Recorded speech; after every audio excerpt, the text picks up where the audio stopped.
पिछली कड़ी में हमने चर्चा की थी कि शेर खां ने हुमायूं से बंगाल का राज्य मांगा तथा इसके बदले में 10 लाख रुपए वार्षिक कर देने का वचन दिया।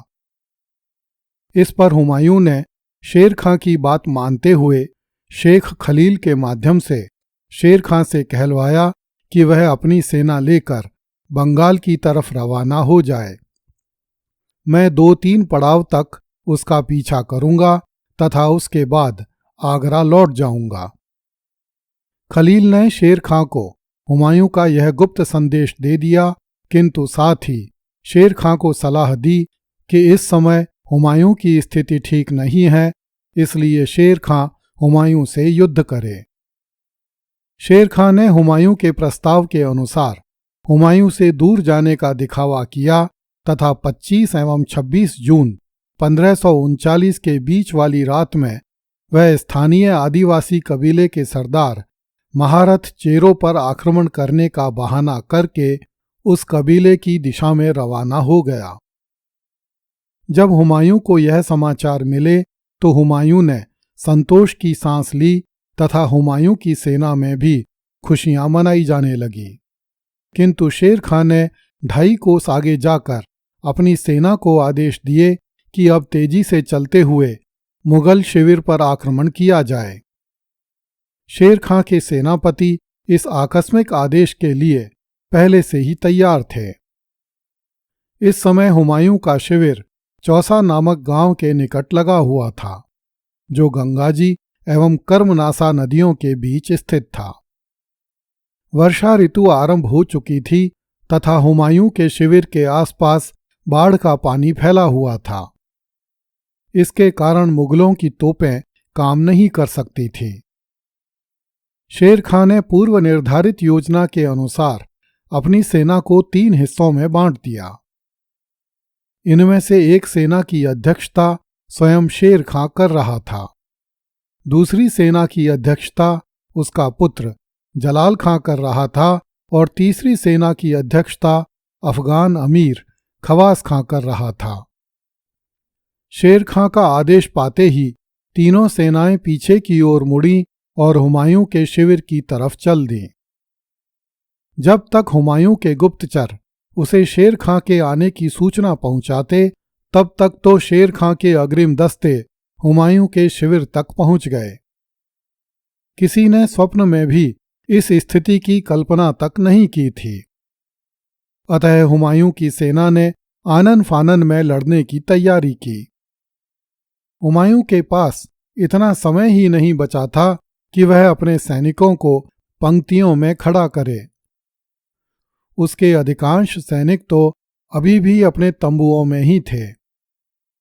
विद्या भास्कर ने लिखा है कि जब शेर खां के सैनिक हुमायूं के शिविर में घुसे तो शेर खां के सैनिकों ने क्षण भर में ही हुमायूं के सैनिकों को खदेड़ दिया। हुमायूं अभी वजू से ही निवृत्त नहीं हो पाया था कि उसे अपनी सेना के छिन्न भिन्न हो जाने की सूचना मिली। इससे हुमायूं इतना घबरा गया कि उसने अपनी बेगमों एवं बच्चों की भी परवाह नहीं की और अपने अंगरक्षकों सहित आगरा की दिशा में भाग खड़ा हुआ। कुछ लेखकों के अनुसार हुमायूं चुनार दुर्ग की तरफ भागा, जो इन दिनों हुमायूं के अधिकार में था। देखते ही देखते शेर खां की सेना ने हुमायूं का पूरा शिविर अपने अधिकार में ले लिया। शेर खां ने हुमायूं के पक्ष के बहुत से लोगों को मार दिया तथा बहुत से प्रमुख लोगों को जीवित ही पकड़ लिया। हुमायूं तो भाग खड़ा हुआ था, किंतु उसके हरम की स्त्रियां अपने ही डेरों में बैठी हुई भय से कांप रही थीं। उन्होंने इस क्षण की कल्पना तक नहीं की थी। उन्हें पता नहीं था कि जब जीवन में ऐसी स्थिति उत्पन्न हो जाए तब उन्हें क्या करना चाहिए। न वे भाग सकीं न छिप सकीं। उनमें से बहुत सी औरतों ने स्वयं को भाग्य के हवाले कर दिया और आने वाली विपदा की प्रतीक्षा करने लगी। शेर खां ने अपने सेनापतियों को आदेश दिया कि मुगलिया हरम की औरतों को उनके डेरों से बाहर लाया जाए। जब हुमायूं की मुख्य बेगम पर्दे से बाहर लाई गई तो शेर खां अपने घोड़े से उतर पड़ा। उसने बेगम के प्रति सम्मान प्रकट किया तथा उसे ढाढ़स दिलाया। इसका नाम बेगा बेगम था, जो अपनी पुत्री अकीकह बेगम के साथ शिविर में मौजूद थी। इसी युद्ध को इतिहास की पुस्तकों में चौसा का युद्ध कहा गया है। वस्तुतः यह कोई युद्ध नहीं था, शेर खां द्वारा बिछाया गया एक ऐसा जाल था जिसमें हुमायूं बड़ी आसानी से फंस गया था। इस युद्ध में बहुत कम लोग मारे गए थे। हुमायूं की तरफ से न तो तोपों में बारूद भरा गया, न बंदूकें चलीं और न किसी सैनिक ने अपनी म्यान में से तलवार बाहर निकाली। न किसी ने बादशाह की परवाह की और न बादशाह ने अपने परिवार की परवाह की। हर किसी को अपने प्राण बचाने की पड़ी थी। इसलिए हुमायूं तथा उसकी सेना सिर पर पैर रखकर भाग खड़े हुए। कुछ लेखकों ने लिखा है कि इस युद्ध में 8,000 मुगल सैनिक मारे गए। यह बात सही प्रतीत नहीं होती, क्योंकि यदि हुमायूं के सैनिकों ने हथियार उठाए होते तो मुगल बेगमें अपने डेरों में ही न पकड़ी जाती। मुगल औरतों को बंदी बनाने के बाद शेर खां ने उसी स्थान पर नमाज पढ़ी तथा आकाश की ओर देखते हुए दोनों हाथ फैलाकर अल्लाह के प्रति कृतज्ञता ज्ञापित की। भावावेश में शेर खां की आंखों से आंसू निकल पड़े। संभवतः उसे विश्वास नहीं हो रहा था कि उसके जीवन में एक दिन ऐसा भी आएगा। नमाज पढ़ने के बाद शेर खां ने अपनी सेना में मुनादी करवाई कि कोई भी सैनिक किसी भी मुगल स्त्री बच्चे तथा दासी को एक रात के लिए भी अपने खेमे में न रखे। यदि किसी सैनिक को कोई मुगल स्त्री हाथ लगी हो तो वह उसे तत्काल बेगम के पड़ाव में पहुंचा दे।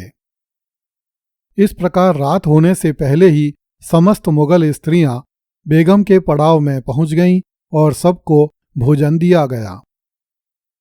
डॉक्टर आशीर्वादी लाल श्रीवास्तव ने अपनी पुस्तक भारत का इतिहास में लिखा है कि चौसा के युद्ध में हुमायूं की 2 बेगमें और एक लड़की लापता हो गई तथा उसकी मुख्य बेगम बेगा बेगम और उसकी पुत्री जीवित ही पकड़ ली गईं। शेर खां की विजय के उपलक्ष्य में नगाड़े बजने लगे और हजारों अफगान युवक अपने घोड़ों से उतरकर नाचने लगे। आखिर उन्होंने ईस्वी 1526 में हुई अपनी हार का भरपूर बदला ले लिया था। बाबर का बेटा हार कर भाग गया था और बाबर के खानदान की बहु बेटियां अफगानों के कब्जे में थीं। हुमायूं ने एक हाथी पर बैठकर गंगाजी पार करने का प्रयास किया, किंतु सफल नहीं हो सका। इस पर निजाम नामक एक भिश्ती ने एक मशक पर सवार होकर बादशाह हुमायूं को नदी के दूसरी तरफ उतार दिया। अगली कड़ी में देखिए, बाबर के बेटे अपने ही भाई को नष्ट करने पर तुल गए। कृपया इस चैनल को लाइक, सब्सक्राइब एवं शेयर करें। धन्यवाद।